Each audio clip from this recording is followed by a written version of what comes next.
wanted to wish a happy, heavenly belated birthday to Rick James. He would have been 77. Birthday was a few days ago. And it just dawned on me because I was like bumping some Rick lately. And then I was thinking about all the songs he wrote for people that people didn't even know that he had been around as a writer for so long as he was. Everybody in my people know Super Freaking Give It To Me Baby, and that's iconic.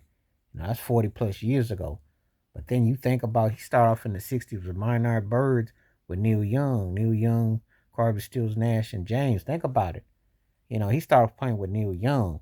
And then you go working with David Ruffin, and then, you writing session work. And he had all kinds of different bands. Great White Cane, and of course with Tina Marie, and then the Mary Jane Girls, Stone City Band, his own solo career, and even writing for Eddie Murphy, playing with Clear, writing for High Energy. So many different acts when you're working with Roy Ayers. His versatility is more. I was watching a Suzanne DePass interview recently because she was on CBS this morning. She was talking about being in Motown, and she said Rick James was quite a larger than life character and talked about him. She spotlighted him, because he's one of those acts that there should have been a movie about him. There was a lot. He should be in the Rock and Roll Hall of Fame. His music has had a traumatic impact on hip hop. When he, back in 2004, right before he transitioned, he had gotten a lifetime achievement for being the most sampled artist. I mean, it was crazy because his stuff paved the way for a whole new generation of ears who wasn't even born and weaned, but a new decade. More than Hammer doing "You Can't Touch This," but just so many songs that have rode his hooks and his grooves. He never got his due. He never got his due. He's one of the greatest songwriters ever, and of course from Buffalo, New York. So I got to give Belo a prop. The man was versatile and very talented, and as an artist, he understood putting those words, putting what he needed to get his music to come across.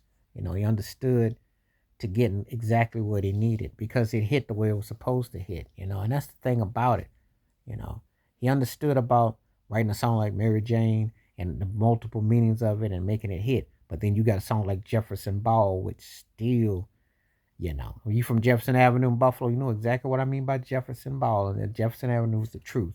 So, when you think about musicality, the totality, there was a lot more to it, more than the street songs out, more than the come and get it out, more than throwing down, the electrophonic funk of Cold Blooded, you know. Then to write a song like In My House for the Mary Jane Girls, just the man had an ear for melody.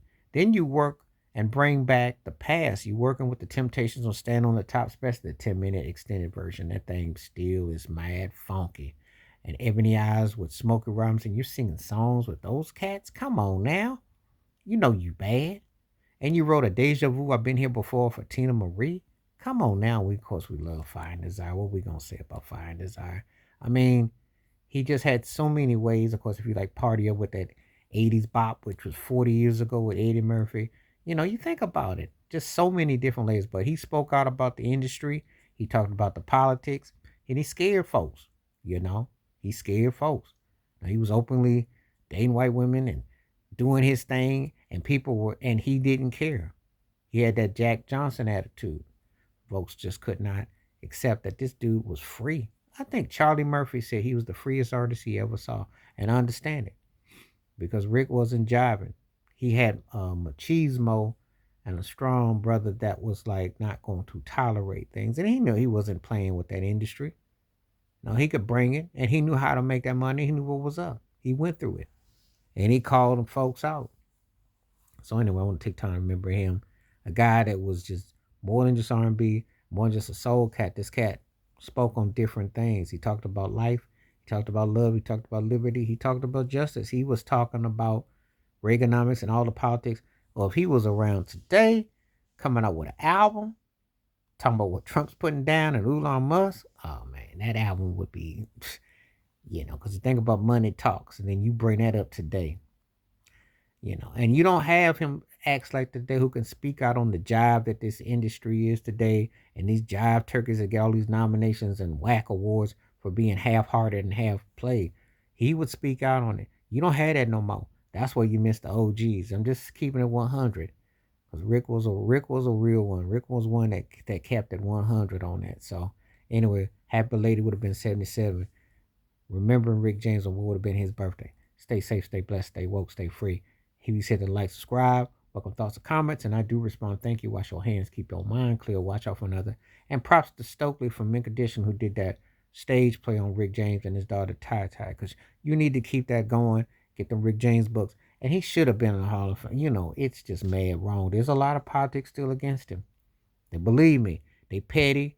It ain't always about your talent or whatnot. But he didn't play those games and he spoke out. And so that's how it is, just so you know. We don't live in a fair world. And he wasn't just a 1 or 2 or 3 year hit wonder. The man had a career for others as well. I'm out.